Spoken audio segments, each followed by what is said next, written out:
앞에 나온 거 정리를 한번 해보면 일단 뭐 다 아시겠지만 금융이랑 IT랑 경계가 좀 무너지고 그러면 이제 우리가 뭘 볼 수 있느냐? 뭐 네이버나 카카오 등의 빅테크 회사들이 지금 금융권으로 막 들어오죠.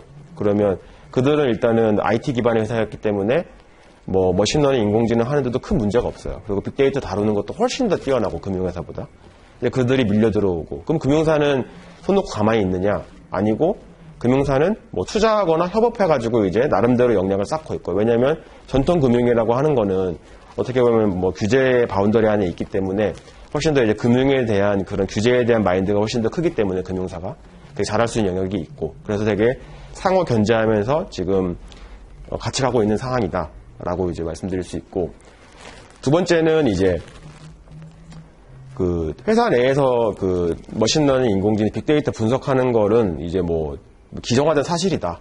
뭐 앞으로 심해지면 심해졌지 더 악화될 여지는 전혀 없고 이미 지금 많이 하고 있고 잘 되는 게 이제 뭐 로봇 어드바이저 이런 거 많이 하고 그다음에 이제 보험사나 뭐 은행에서 이제 뭐 챗봇으로 해가지고 고객 응대하는 거 사실 이제 그 인공지능도 그러니까 지금 기술 수준에서 잘 되는 게 있고 안 되는 게 있거든요. 딱 잘 되는 게 딱 이런 거예요. 그 이렇게 음성 인식 잘 되고 이미지 인식 잘 되고 자연어 처리 좀 잘 되고 그러다 보니까 딱 챗봇이 그냥 딱 그거에 딱 들어맞는 거거든요. 그래서 우리 뭐 카카오톡도 보면 이렇게 뭐 가상의 사람이랑 대화하는 거 있잖아요. 그거 하다 보면 되게 사람 같다라는 느낌 되게 많이 받거든요. 그래서 그런 기술은 이미 지금 너무 많이 올라왔기 때문에 금융사가 적용을 안 시킬 이유가 전혀 없는 거고 두 번째가 그런 거고 세 번째는 아까 이제 서두에 말씀드린 건데 저는 사실 FDP 시험이 타겟이 두 개의 개체인 것 같아요. 저는 개인적으로 그러니까 취업을 준비하시는 분과 그리고 관리자 레벨이 딱 그 타겟인 것 같은데 왜 그렇게 생각하냐면 일단 취업 준비하시는 분들 중에서 혹시나 경영이나 뭐 경제학을 전공하시는 분들은 이제 취업하려고 하면 이 난리지 없으면 신입을 잘 안 뽑거든요. 그러다 보니까 이 난리지는 무조건 쌓아야 되는 기본 역량으로 일단 판단이 돼서 이제 취업 준비생 분들한테는 저는 굉장히 이점이 있는 것 같고 그리고 회사 내에서 지금 한 5년 이상으로 이제 일하신 10년 이상으로 일하신 분들은 이제 이런 변화되는 환경에서 살아남으려면 뭐 사실 관리자가 되면 이제 뭐 한두 명을 관리하는 게 아니고 어떤 뭐 부서를 뭐 관리한다거나 아니면 어떤 본부를 관리한다거나 그런 건데 해당 본부에서 이제 기술적으로 뭔가 적용시켜가지고 새로운 신사업 하겠다고 하는데 사실 그 기본 난리지가 좀 없으면 항상 좀 뭐 두려운 마음이 있을 수도 있고 그래서 그런 거를 조금 타파하는 차원에서 빠르게 공부하시는 게 좋아 보인다. 그래서 저는 뭐 금융회사에서 지금 재직하시는 분들 그리고 금융권 취업을 준비하시는 분들한테 모두 다 이로운 자격증이다라고 생각하고 있습니다. 그래서 FDP 자격증은 이제 미국 공인 대체투자 분석사 협회인 CAI에서 후원하고 그리고 FDP 협회에서 주관하는 금융 데이터 분석 국제 공인 자격증이다라고 생각하시면 되고 최근에 우리 이페스 코리아랑 그 코스피 대표 이사님이 뭐 인터뷰하신 것도 있어요. 매경이랑 인터뷰하셨나? 거기서 이제 FDP가 어떻게 보면 제2의 CFA가 될 수도 있을 것 같다. 저도 사실은 그 의견에 굉장히 동감하거든요.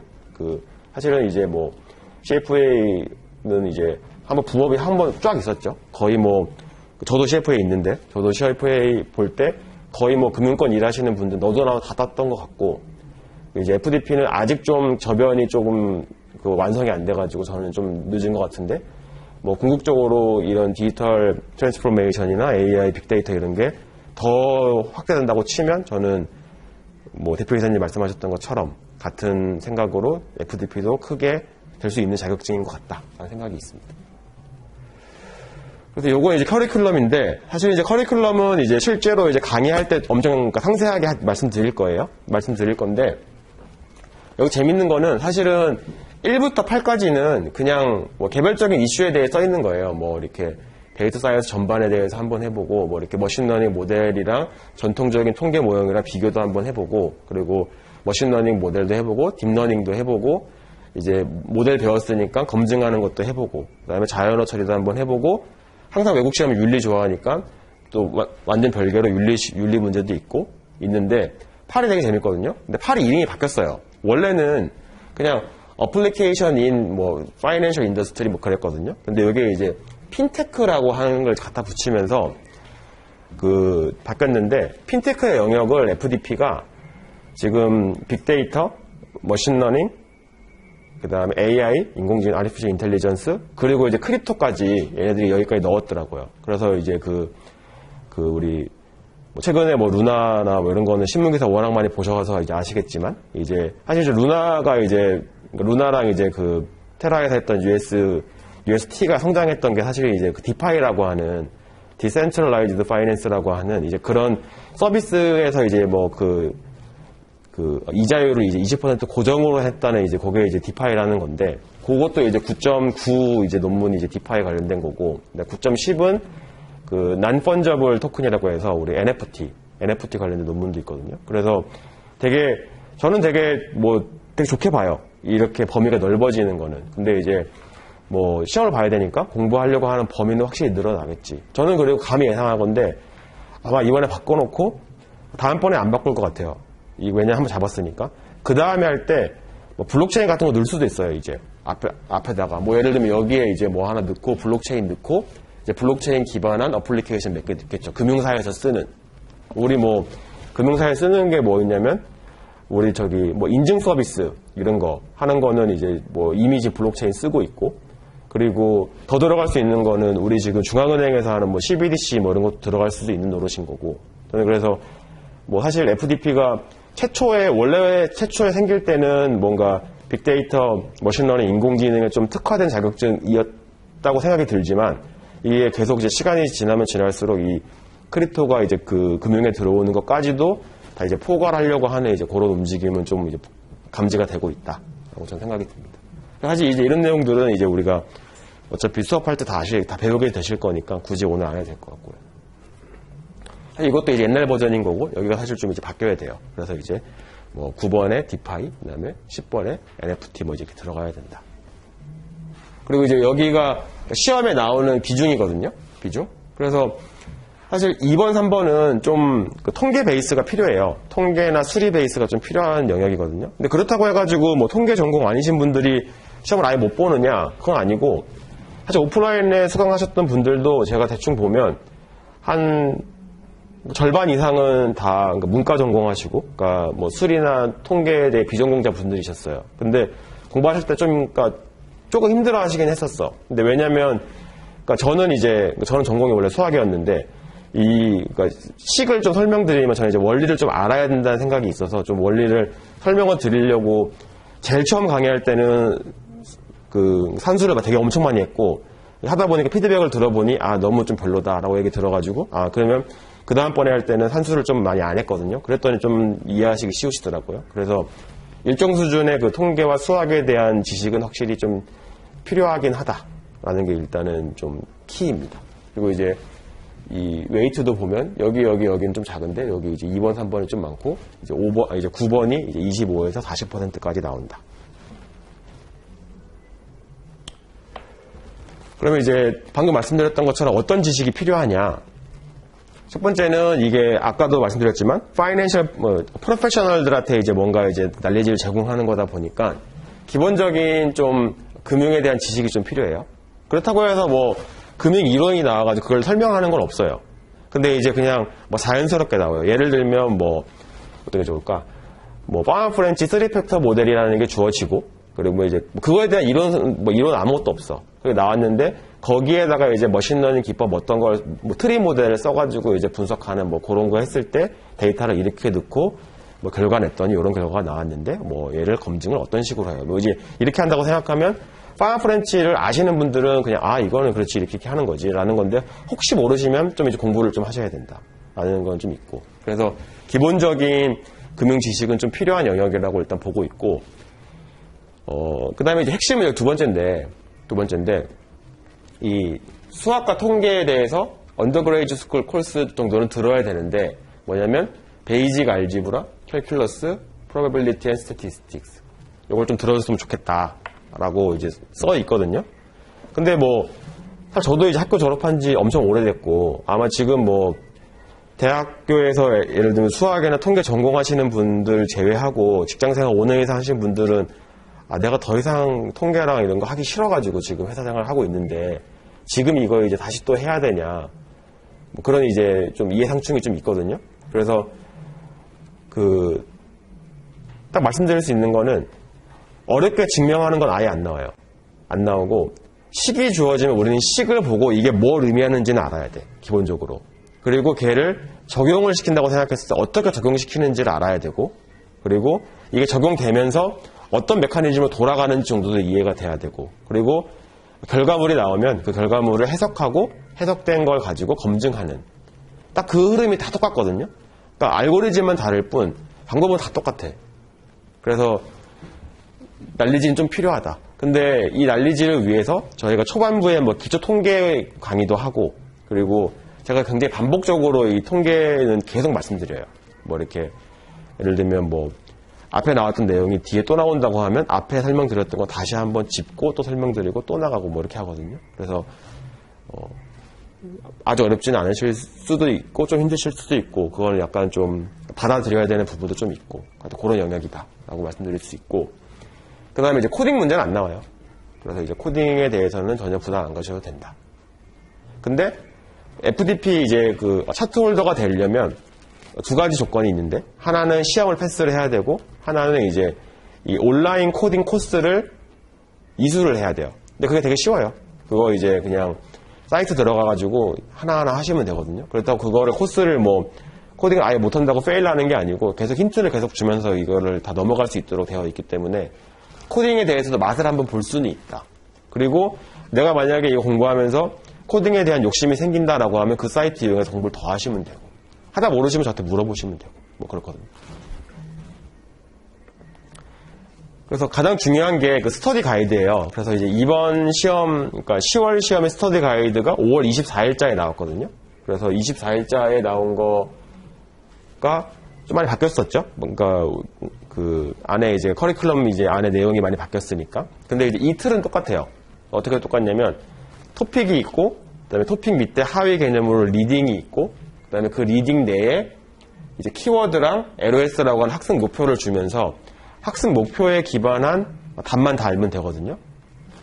그래서 저희는 이제 교재를 설명드리면 교재를 이런 식으로 LOS라는 걸 달아놓고 학습 목표 그리고 이 학습 목표에 해당하는 그 책 부분을 발췌를 해가지고 다 달아놨어요. 그래서 지금 가지고 계신 이제 검은색 책을 한번 보시면 그 토픽별로 쭉 정리가 쭉 되어 있고 그 이제 토픽 내에 뭐 리딩 포함되는 리딩의 링크라든지 그런 게 다 걸려 있고 그 다음에 그 리딩 내에 있는 LOS를 쭉 나열을 하면서 해당하는 책에서 그거에 대한 답 부분을 다 이제 발췌해 놓은 거거든요.